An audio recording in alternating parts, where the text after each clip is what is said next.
Hey, it's Kaylin. So our project was on chapter 6 of Wilhelm, which is building on different strengths to make reading visible. Okay, so this chapter really focuses on SRIs. And it also focuses on like scenes from books rather than the books as a whole. So SRIs are symbolic representation interviews. And they're, even though Wilhelm doesn't really define it like straight into the chapter, I'm sure you probably know that by now. But they're defined as a technique that assists readers by providing them with an outlet for explaining what a specific text is about and how they read it. So I want to emphasize the what, because Wilhelm does this throughout the chapter. You'll notice that he emphasizes specific words throughout, like when he's explaining something, like the what will all be in all caps and like how will be in all caps. So really think about those words like what, how, why, when you're learning about how to create an SRI. So the steps are to first select a scene from the book that you're reading. Consider how you read it, writing down the moves, consider the author, consider the significance, consider the author's message, and then encouraging the extras. So let's jump right into it. So step one, which was select a scene. So you're going to select a scene from the book that you're teaching, or in our purpose, the book that you have chose with your group. So you're going to ask your students or even ask yourselves to decide on a scene that you would like to dramatize. So this is a scene in which you guys felt important. As a teacher, you know, a scene that you feel is like very important or pertinent to the entire book. Like it is a scene that completely like comes full circle, or you just feel is really important to the book. So the story that we have chose was Harry Potter and the Sorcerer's Stone. This is a book that we all know and love. And if you haven't seen the book or haven't seen the movie, haven't read the books, it's all good. We'll pretty much go in depth with it. But the scene that we chose was in chapter 4, which Hagrid comes bursting through the door and is like, "You're a wizard, Harry." We felt that this was probably the most crucial scene throughout the book, if not the entire series. But the series is not important. It's really just the book. So this, like I said before, you got to choose a scene and then think about why the scene was important, why you chose it, and then we'll move on to what actually goes on in the scene. So step 2 is really diving in and trying to understand the big picture of the scene. So this is where we're going to start reflecting and coming together as to why we actually really chose that scene, right? So you're going to ask your students to reflect on how they read the text when reading the scene, what made you, the reader, become involved in the story. So Wilhelm discusses being situated into the scene. So like, where were you when you were reading it? So were you Harry, who is probably confused as ever be, watching a big man tell him that he's a wizard? Or were you the Dursleys, who's very angry that their door got busted down? Or were you just a bystander watching the entire thing go down? 9 times out of 10, you're probably going to be the bystander, but you never know. You could have been seeing this from a different eye or a different angle. So now that we got our perspectives in order, now comes on to step 3, writing down the moves. So what are we making aware of as we're reading the text? So Wilhelm calls these making moves, right? So this explains strategies like noticing details and interpreting them, visualizing, connecting to, feeling, thinking about, questioning, or anything else they are aware of doing as they read. This step is the first step to begin creating an SRI. So yes, we're on step 3 and we're just now getting to creating the SRI. So this just tells us how in depth Wilhelm has went to creating this strategy. So think about the scene that you chose. So I'm going to be thinking about the Harry Potter scene in chapter 4. So what was I making aware of while I was reading, or what were you making aware of while you were reading? Like the setting, the surroundings, the characters, the connections, the conversations. So remember that moves are the details that you made, not the author. You got to these are the things that you pay attention to while you're reading, and how you read it. So everyone reads the scene differently. So there is no wrong answer here, right? So think of it as watching a movie. What are you paying attention to? What details are you paying attention to? Did you just watch that bird fly over that cliff? Or were you paying attention to the main character and the development of the story? So I'm going to be thinking about what was really going on in the scene. Was I thinking about where they were located in the setting, what they were talking about? So it's really just all about what details you were making, not the author, but details you were making in the scene and how it all connects to the overall SRI. So that being said, I'm going to hand it over to Tess, and she's going to go over steps 4 and 5. Thanks, Kaylin. Hi guys, Tess here. We're now going to be moving on to step number 4. And step number 4 is going to be consider the author. In this step, we're going to ask our students to pay closer attention to the author. Utilizing symbolic representation to consider the author is important for our students to start their own forms of authorial reading. As we know, the authorial reader considers the whys of an author's writing, and by doing so, they are actively reading with purpose. Using the symbolic representation to conjure who they think the author is aids the students in their methods of understanding the whos and the whys of an author's story, and it gives them a chance to use their own gatherings from the story with no other influence other than the reading. We want our students to really try and get to know the author, as this can encourage questions about why a story was written a certain way, and what purpose does this add to the story. Considering the author is one of the best ways to utilize the SRI. By allowing our students to visualize the author, it may give them a chance to feel more connected to the author and their writing. Furthermore, throughout this activity, students may come to realize more about the story and be able to connect missing pieces they found as they read. And the author's depiction may just be the glue that puts these pieces together. And moving on to step 5. Step 5 is going to be consider the significance. Now, here in step 5, students are going to be using the information that they gathered from step 4, consider the author, to further consider the significance of the author's writing. Because this is following the step of considering the author, our students should have a good idea as to who they think the author is. And now we move to have them asking more about specific situations in the text and why they were written that way. From this, we should move to have the students create their visual representations. Usually these will be symbols. And this is to dramatize the occurrences of the scenes they have chosen. If recurring themes appear in the text, we want our students to notice them and to dive deeper into what these mean, especially what these mean to the author. Using these themes, the students should be connecting the evidence in repetition and intention they believe the author carries to bring them full circle back to their author interpretations. For example, in the Harry Potter novels, one recurring theme is that Harry is an orphan and that he is constantly mistreated by his extended family that has taken care of him. So, here we would want our students to notice this and wonder what the author was trying to relay in creating this story arc for Harry. Given that they just created who they think the author is, what message would their author want to share through this theme? Next, we will talk about steps 6 and 7. First, with step 6, we'll be diving into the author's message. Steps 6 and 7 both really allow for the students to think more creatively and can bring in a lot of creative writing aspects and creative writing activities to help them understand the message that the author may be trying to convey. However, the students may need a little bit of guidance as to what the author's message is. Sometimes we find that a lot of authors' messages are really hidden deeply in the text, and sometimes we just don't always understand it when we first read it. So, for example, I will be taking How to Kill a Mockingbird. The term mockingbird in the story represents the idea of innocence.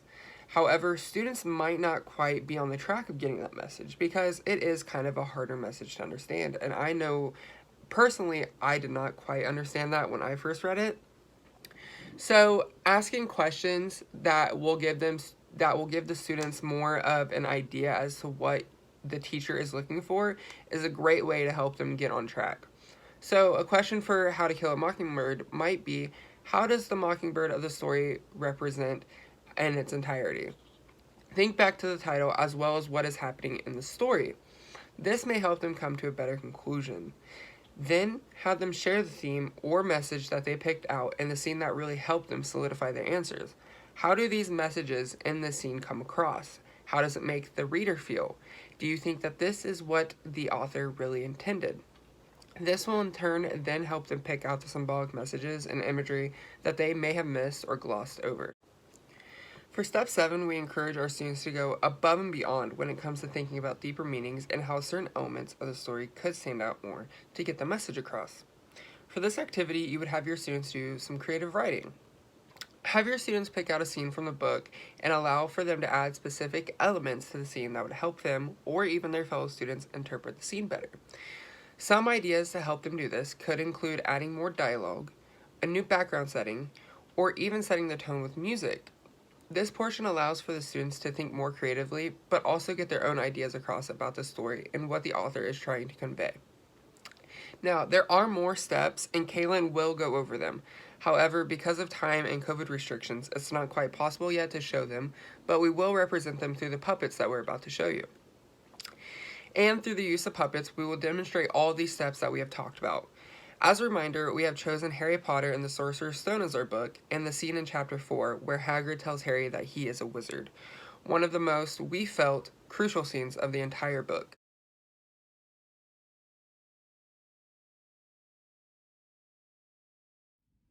Real quick, go ahead and pause the video right now if you need a refresher on the scene. I provided a couple pages from my Kindle on my MacBook.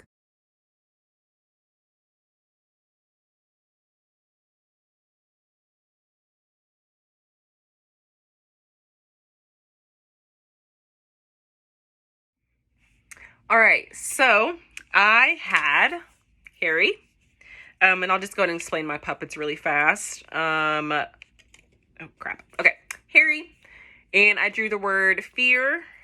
This is me looking through a window, and then this is just a questioning cloud.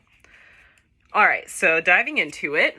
So Harry, right? So I was watching Harry make the brave decision to go with this very strange, tall, bearded man who just told him that he was a wizard, right? So I'm from the outside looking in, watching Harry.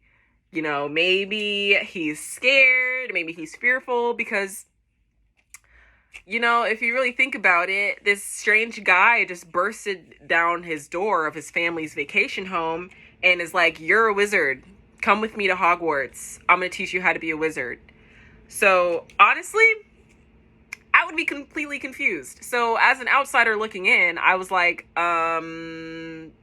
what?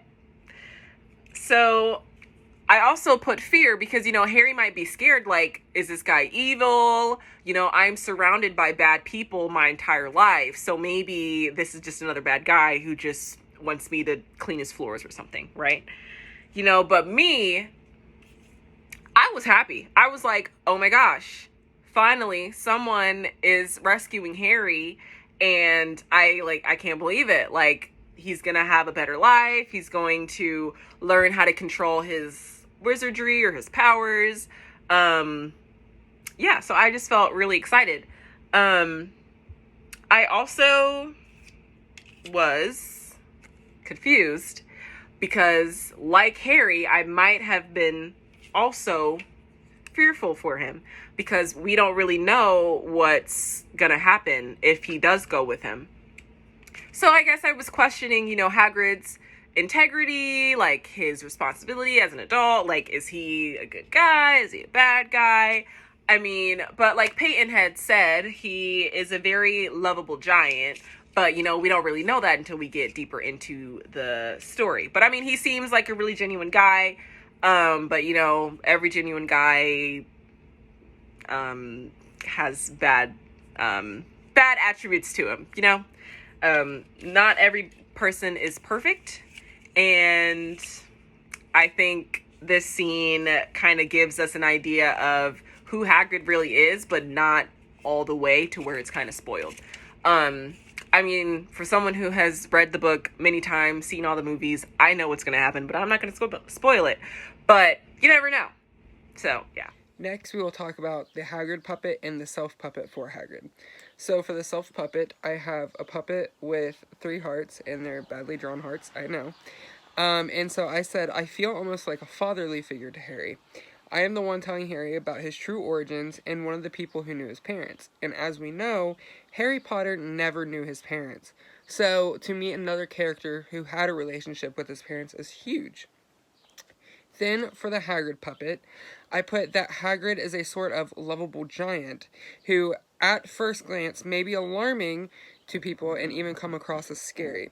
But really, Hagrid is a lovable human who would do anything for those he loves. Now, I said when we first meet Hagrid and when he enters the scene, J.K. Rowling describes him, I found myself picturing him as a big, burly man with a super thick beard and just super intimidating. And that characterization leads me and draws me into him, but it still leaves me skeptical. However, as we learn more about Hagrid, I find that I am pulled more into the story and I am able to kind of relate to Hagrid in a way. Because, like I said, he's kind of a fatherly figure to Harry. And growing up, I always took care of my siblings and stuff like that. So I can relate because I also tend to be a fatherly figure to those in my life. However, as we find, Harry's aunt-uncle doesn't really approve of wizardry, and so this revelation leaves him angry and upset, and it leads for future events in the story. Hello again. Now that we've discussed my puppets, we are going to be discussing my moves and the moves that my puppets and I will be making. And as we saw earlier, in the beginning of this scene, I start off as a pretty clouded reader. I'm distracted. I'm not really paying attention to what's going on in the scene. I am paying attention, but I'm not really trying to make any connections or find any messages that the author may be leaving in the scene, and I'm just not really diving deeper other than the surface level reading that we're doing in the scene. So, my first move just consists of myself at the beginning of the scene, and Petunia is going to represent all the characters in the scene and the scene itself in this scenario. But this is me, just kind of existing. I'm circling the scene and the characters, and there's really just not much I'm finding that is piquing my interest. I'm just here, just reading, not super interested.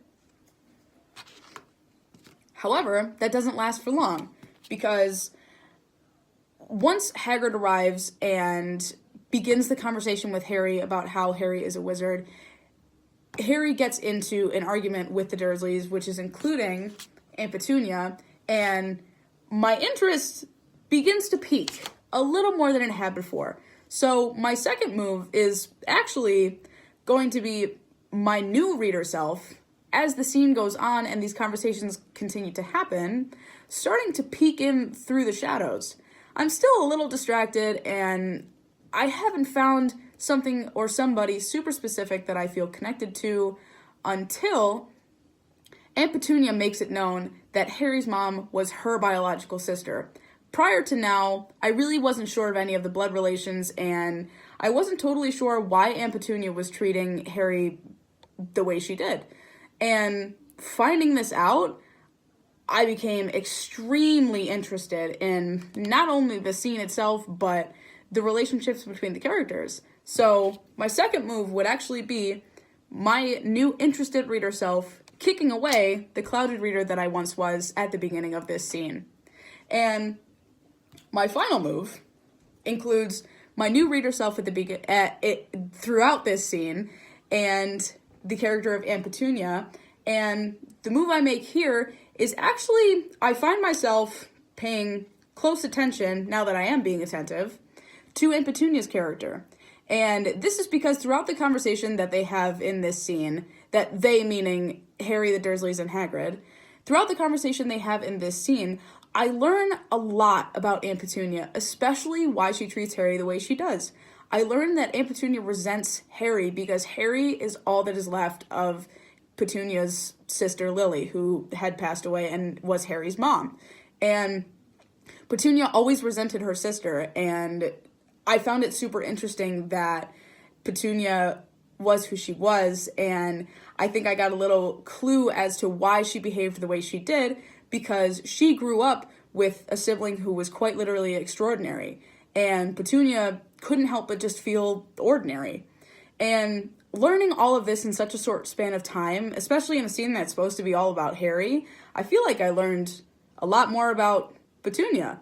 And that's why I find myself ending this scene going from here, which is just me existing in the scene and just me actually paying attention now, to paying even closer attention to Aunt Petunia. So I end this scene right here, right on her character, and I can't help but be interested in Aunt Petunia's character.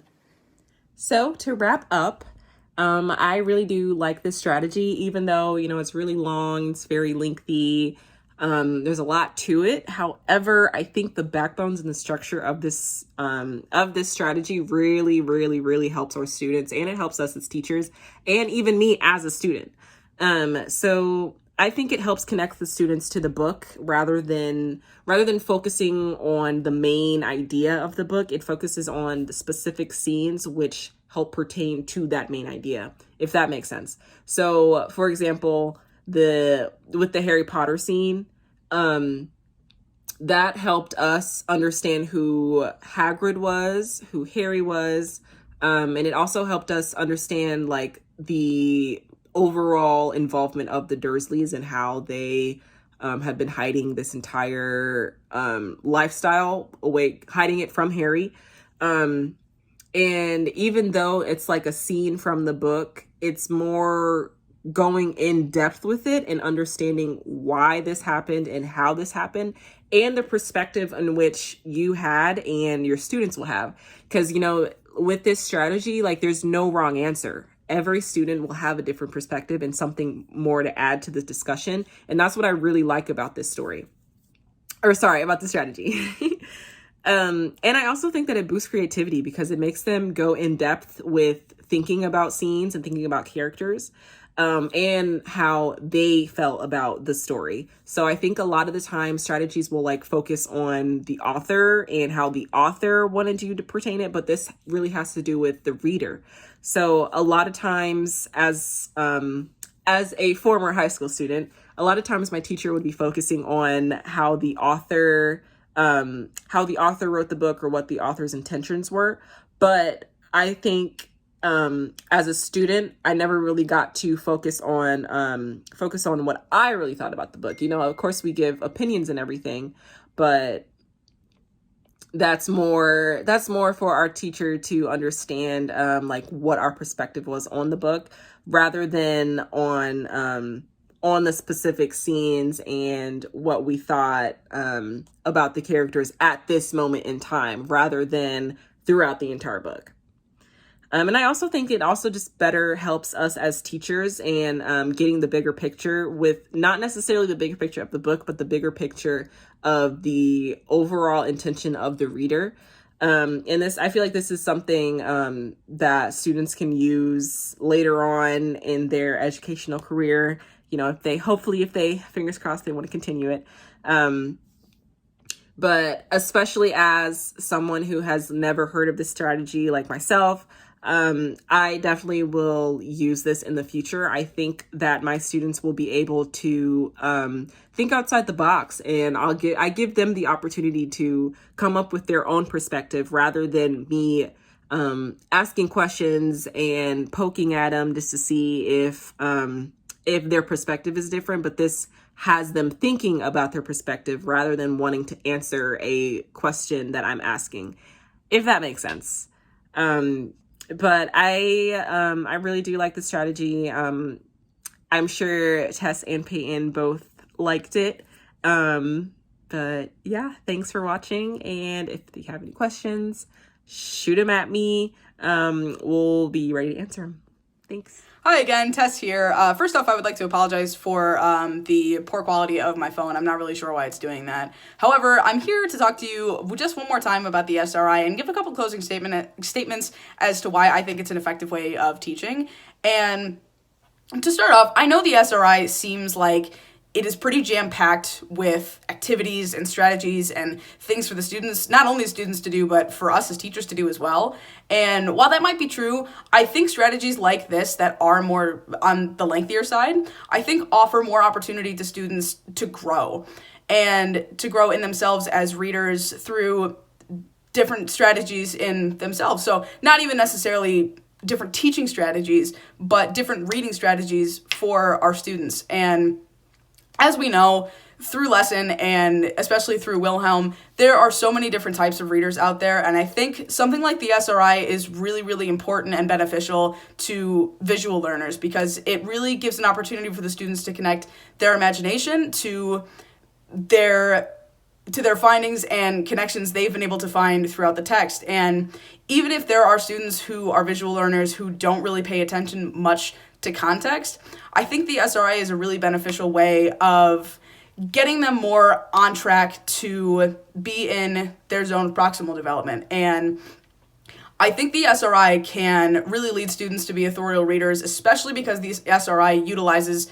so much author context. And as we've seen, author context in reading is actually more important than one may expect.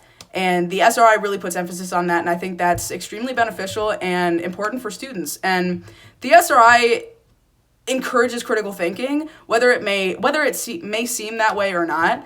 The SRI is, I would say that the SRI is a strong way of utilizing your teaching strategies, and I think it would be extremely beneficial in the classroom for all different types of students. This isn't a strategy that is just aimed at one type of student. I think it's quite universal, and I find it to be extremely beneficial in the classroom. Would I use it myself? Maybe not. Maybe. I guess I really have to find that out when I end up in a classroom. But I think that many teachers and medding students can really, really benefit from this strategy.